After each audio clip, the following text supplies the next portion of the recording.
Okay, this is Converging Media Chapter 5, and it's about visual media, visual media, including photography, movies, and television.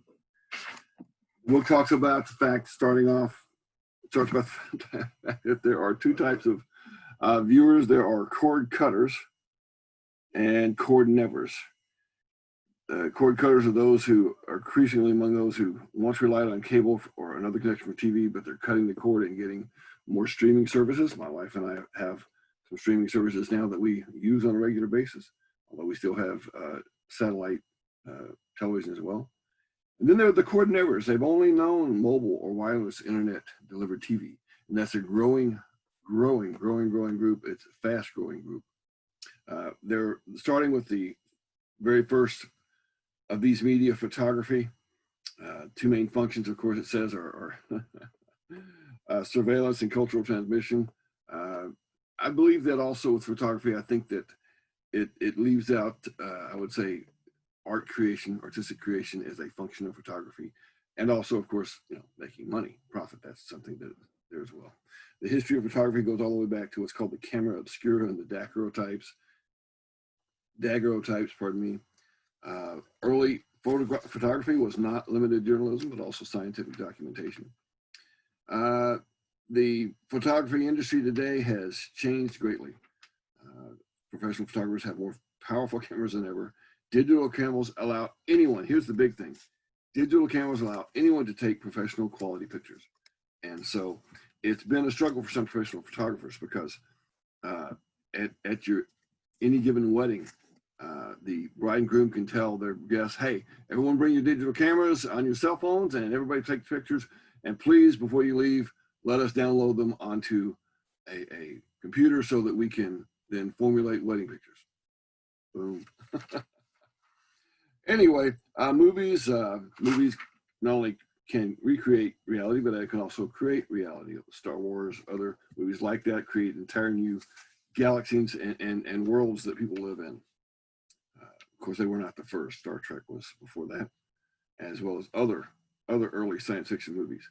It says the primary function is to entertain. I would not necessarily, I might agree with that, but only up to a degree, because one of the movies transmit values. Guarantee it. Movies transmit values, and they know that they transmit values, and they're used to send out values. And one of the biggest functions of movies, though, I wouldn't necessarily say the primary function is to entertain. One of the biggest functions of movies is to make money and make profit. It goes back to the history of the movie industry with Thomas Alva Edison and the kinetoscope. Of course, there was the time of silent movies, in case you did not know that. Silent movies. Now, interestingly enough, a lot of people think of silent movies meaning thinking that there's no sound on it.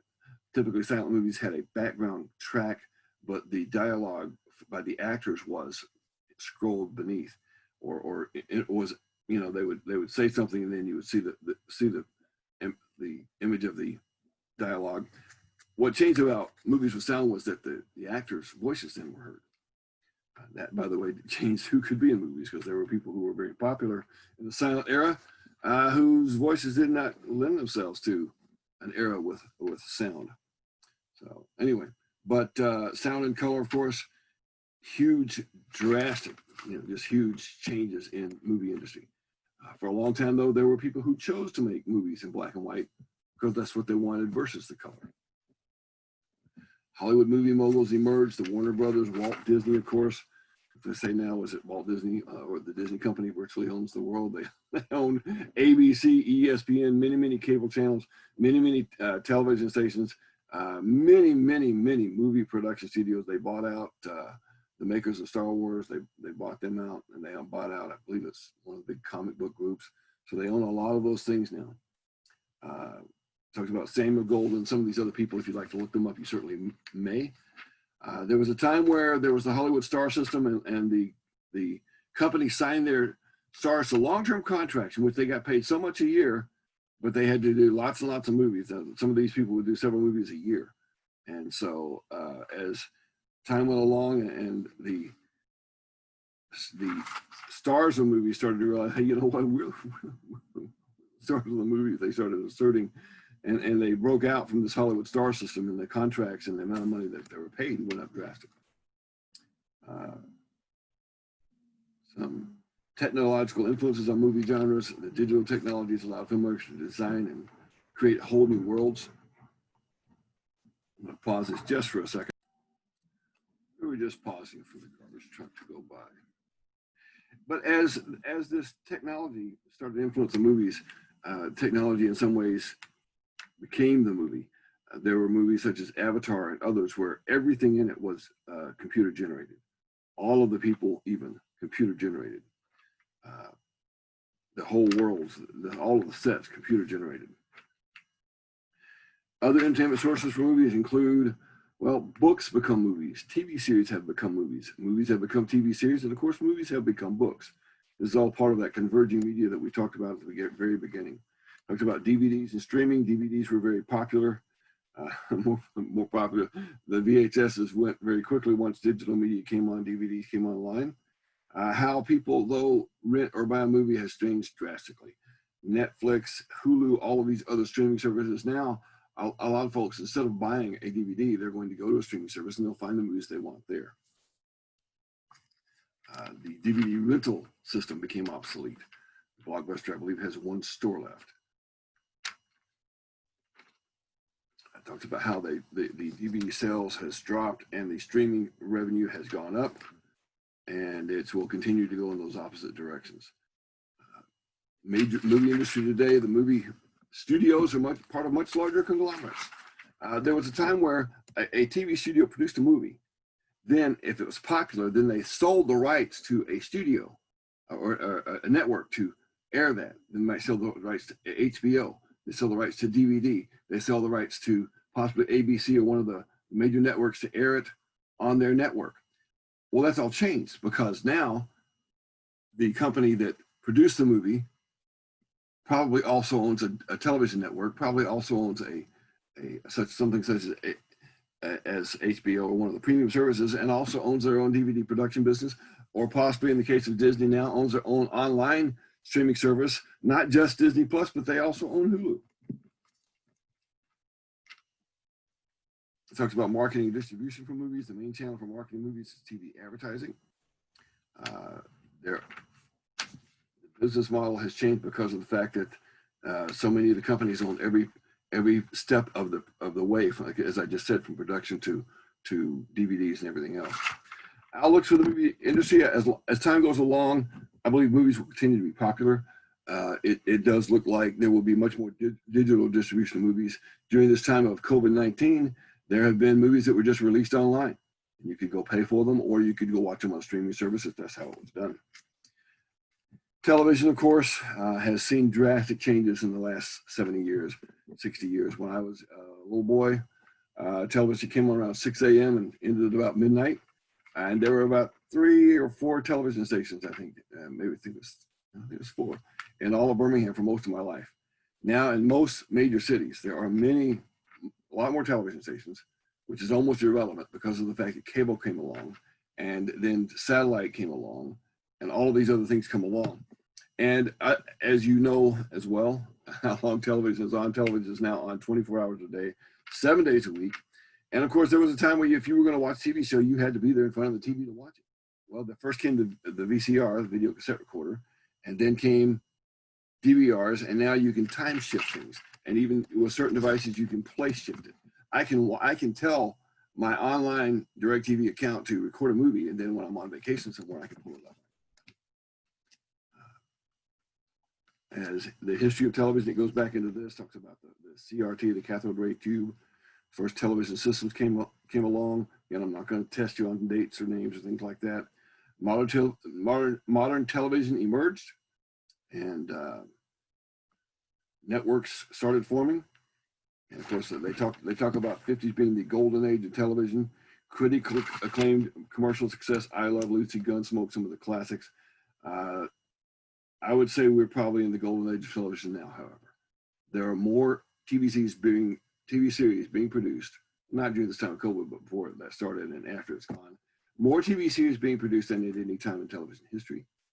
Maybe in the future there may be more, and I would say there's probably some more highly rated in terms of how well done they are. TV shows, a larger number of those as well. The programming envelope has been pushed, of course. There's been kids shows, Sesame Street, Monday Night Football came on, really brought a lot of sports to television. There are gritty police dramas that came along and pushing the envelope probably more than any other gritty police drama was NYPD Blue, which was, I believe, the first TV show to air nudity on a network in prime time. As cable came along, and the show was just, you know, TV channel just multiplied and multiplied and multiplied. Now you can find a cable TV system for almost any interest that you have. They even have one called Dog TV, I guess, that you're supposed to subscribe to, so your dog can watch it while you're gone. They have a cat one, but they have a dog one. Of course, the day times was filled up with soap operas, game shows, quiz shows, and they are a lot, but there's a lot of other things on the day as well now. About the nighttime shows, sports, we're not going to get into all that right now. The emergence of reality shows, that really happened a lot back in a time when they had a big writer's strike, so they couldn't produce shows. So they started doing a lot more reality television, and some of those really took off. It was a time where Survivor was the most watched show on television, and when I poll my students now, out of, say, 15 students, 20 students, typically maybe one or two may in their classes where none watch Survivor. My wife and I are still Survivor fans. We still watch The Amazing Race. And we used to watch American Idol and some other things like that along the way. And of course, the digital advent of more digital created more convergence. As we've talked about earlier, you can watch television. I can watch television on my smartphone right here. Talks about broadcast TV, the networks, and then the cable TV, bringing the networks in, and also many, many more stations, satellite television. The television industry today, there are relatively few companies controlling most of what it is that we see, what goes on the air. And going forward, they talked about satellite versus cable. The problem with satellite versus cable is that's almost it may become a moot argument, because, or a moot point, as Joey from Friends said. It's like a cow's opinion. It just doesn't matter. That competition is actually changing because of streaming services in the last several years, and partly because of customer service, and partly because of the move to streaming services. I think it's DirecTV has lost, what, 4 or 5 million customers in the last several years now. Talks about the television industry business model. Advertising revenue at all points is the key. Keeps them afloat. You don't have a whole lot of free television. Of course, if you buy Hulu, you buy some of these others, there's a price, and you may not be watching commercials, but you're paying for it. The outlook for the television industry. Well, there's a lot of experimentation going on. Networks are doing their own online viewing things now. There's the Peacock service for NBC, and of course, there's CBS has their own CBS All Access, and they're trying to get you to come and watch those and pay them to watch those. CBS now is producing TV shows exclusively for their CBS All Access, which you will not see unless you go buy it. Media careers, well, there's all kinds of areas of media that you could go into. If you're interested in being on the air, which I've had a number of students who have expressed that they want to go into broadcasting, they want to go into sports broadcasting, or maybe they want to go into news or entertainment broadcasting. And what I tell them is this: get started. Get started. Yes, go get your degree. Absolutely. Get that degree that shows people that you're serious about it, and you have some weight to your resume. But you can start now. Create your own podcast, create your own 5-minute television show on, put it on and get it to go viral. If you put out let's put it this way, you do a story that goes viral and it gets high enough about, say, sports, something that you said everybody likes so well, millions of people see it, and then you develop 1 million people who are subscribing to your YouTube channel. It will not be long before you get offered a contract by someone like ESPN or one of the other sports networks that are trying to compete. That is chapter 5.